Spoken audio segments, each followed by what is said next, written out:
Right now in 2022, it's become significantly more difficult to find good real estate investment opportunities. I mean, home prices have gone up significantly across the country, and now with mortgage rates going up, housing costs are going up a lot. So it's become harder and harder to find good real estate deals. Now, there are still some out there, but it's become significantly more difficult to find them. Like last year in 2021, when I was looking for investment properties, I had to make offer after offer after offer after offer before I got any that were even accepted. And these were offers that I were making above asking price. I had never really had to do that before. Typically, when I'm looking for deals, I'm looking for beat up properties. So I'm not really making offers above asking price, at least not over the last decade. I would make offers below asking price, and the sellers would work with me because they wanted to sell their homes.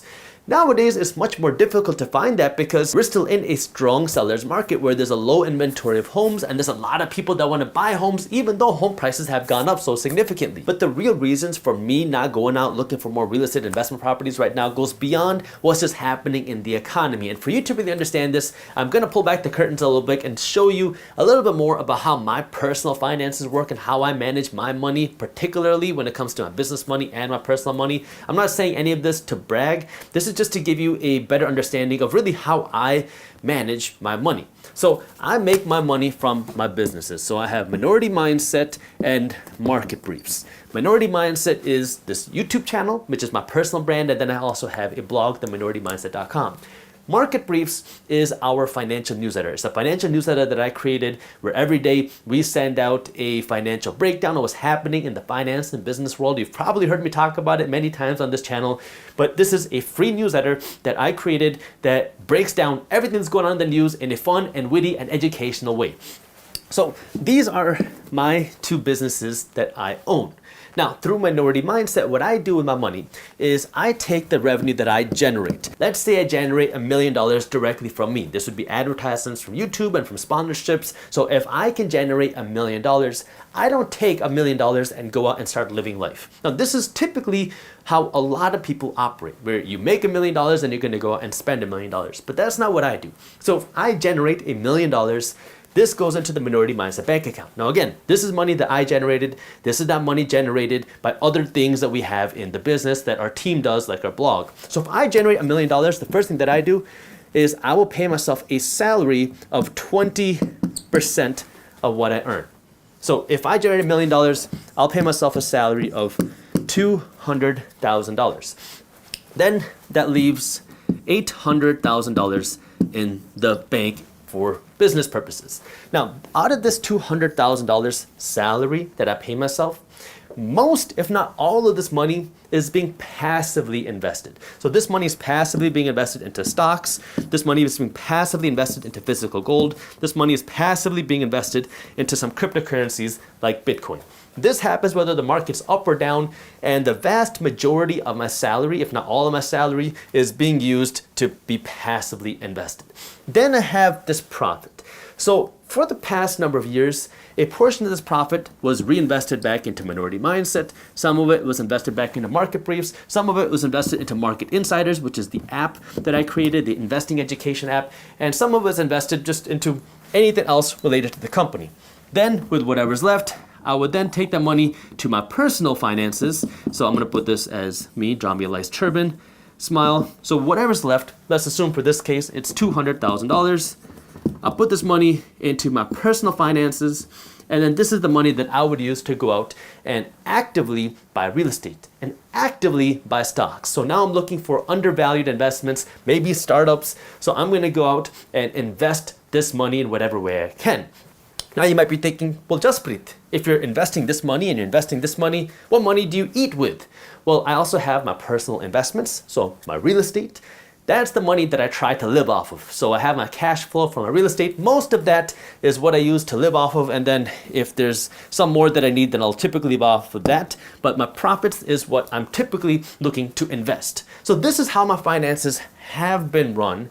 And depending on whatever the numbers are, it kind of just scales the exact same way. If I make more money, again, just that 20% number, and it goes through this funnel.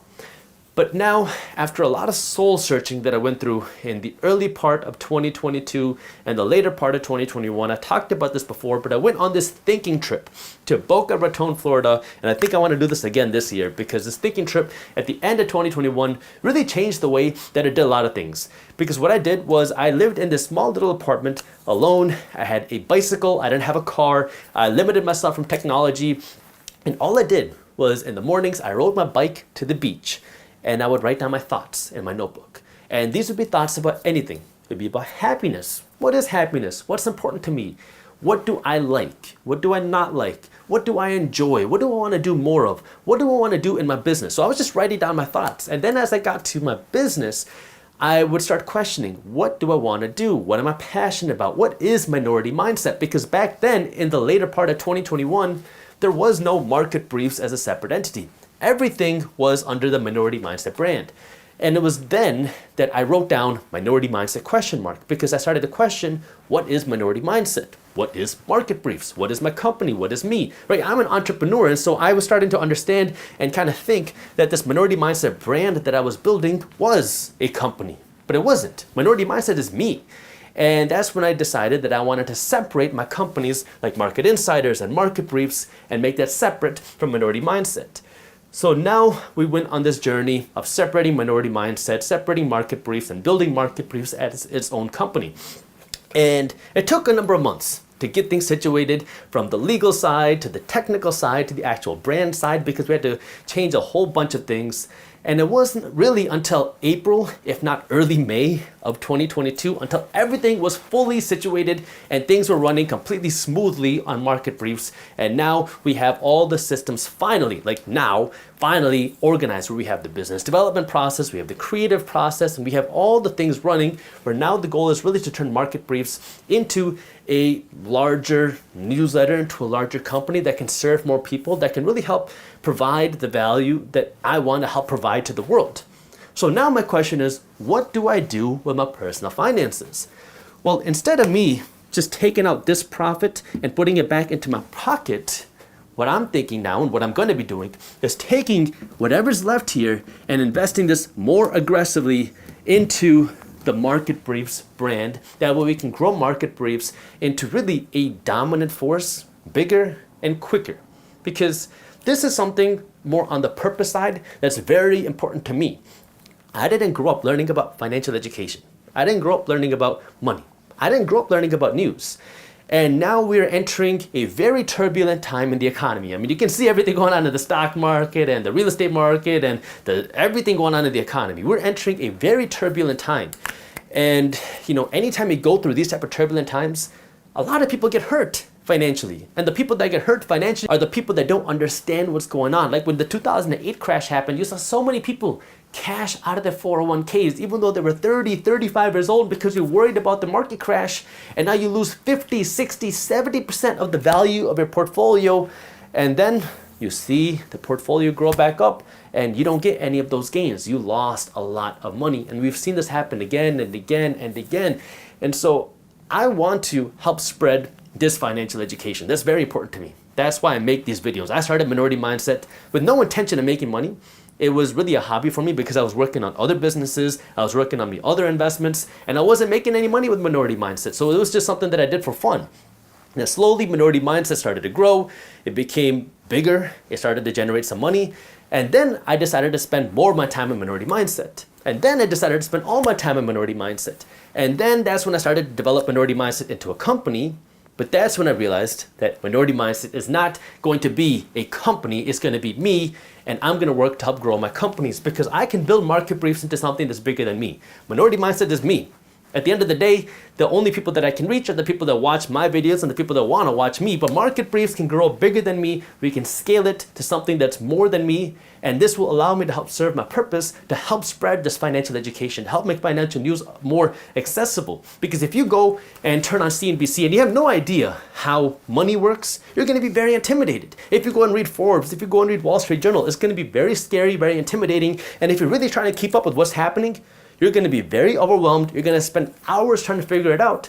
And that's where Market Briefs comes in, because now in just a few minutes every morning, our team will break down exactly what's happening, things that you need to know in a fun, easy, and witty way. and you're gonna actually look forward to reading this email because we're building a whole community, not just an email. Thank you for watching. If you enjoyed the shorter clip from my longer videos, here's another clip that I think you'll love. And if you're interested in learning more about how to invest your money in the stock market, our team put together an amazing guide that will walk you through how to invest your money in the stock market, what the stock market is, different stock market strategies, and how to build wealth in the stock market. This guide is completely free when you sign up for our daily newsletter. So if you want to read this guide, all you got to do is click that button right over there. Thank you for watching, and as always, keep hustling.